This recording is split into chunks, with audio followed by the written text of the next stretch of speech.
polisi, perwira polisi yang menjadi kepala unit, dan juga para kasat, dan juga para kapolres, para kapolda, dan para oknum jenderal, dan Pak Kapolri Dr. Andes Listio Sigit Prabowo.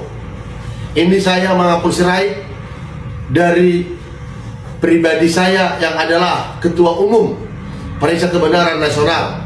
Hari ini mengatakan bahwa narkotika bukanlah sulit untuk diberantas, bukanlah sulit untuk diselesaikan. Narkotika diduga, sangat patut diduga, dijadikan oleh oknum-oknum Polri, mulai pangkat yang tertinggi sampai yang terendah, sudah menjadi ladang, lahan, sumber keuangan untuk sebuah diduga seperti kayak perusahaan ini, perkara narkotika ini.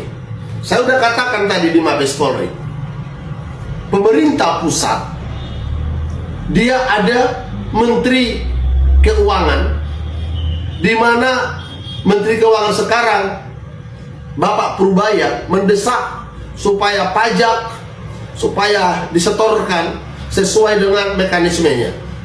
Dan ada juga Menteri BUMN, supaya BUMN semuanya berjalan dengan baik. Apa Pertamina, PLN, ya, Perkebunan Nusantara, PTP Nusantara, Inalum, dan lain sebagainya.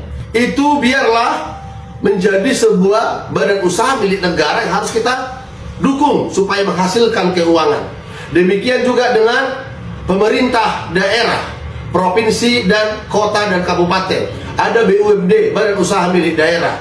Ada perusahaan Tirtanadi, ada perusahaan Damri, ada Transjakarta. Semuanya itu bisa menghasilkan uang.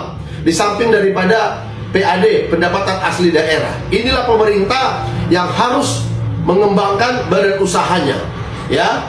Namun diduga institusi Polri yang tidak mempunyai badan usaha kecuali adalah koperasi, ada Prinkopol, Inkopol, Puskopol. Dulu waktu saya di Sumatera, ada banyak perusahaan-perusahaan yang di dalam pergerakannya di bawah kekuasaannya koperasi.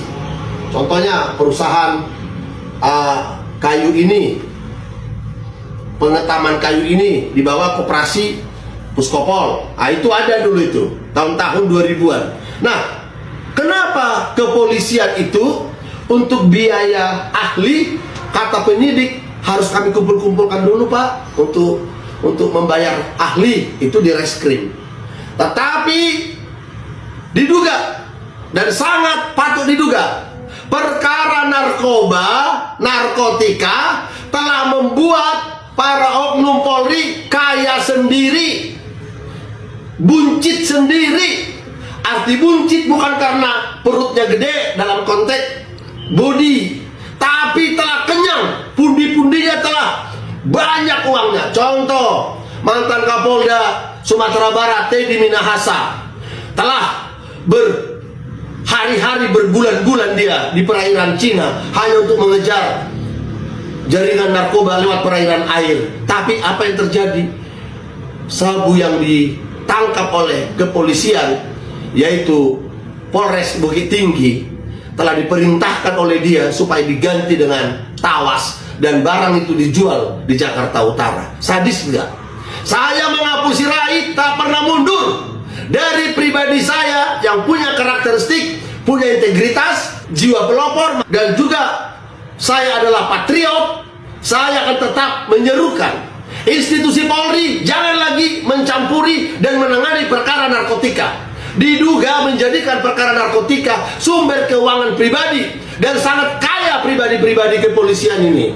Belum lagi baru-baru ini dari salah satu polda di daerah tertentu, belum saya sebutkan namanya, baru 86 di dalam lapas yang tidak saya sebutkan polda mana, tapi mendekati miliar 86-nya. Saya punya catatan, karena saya adalah pemerhati narapidana, pemerhati preman-preman, pemerhati waria-waria, pemerhati anak-anak gelandangan, dan pemerhati penegakan hukum. Saya punya hati supaya Indonesia tangkap semua oknum polisi yang menggunakan perkara narkotika jadi sumber keuangan bagi dia.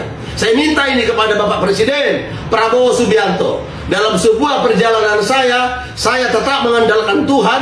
Saya martir untuk sebuah seruan saya ini, bahwa narkoba telah membuat banyak oknum polisi, mulai dari jenderal sampai ke bawah, menjadi sangat kaya dan buncit, bukan dalam arti buncit perutnya, tapi buncit penghasilannya.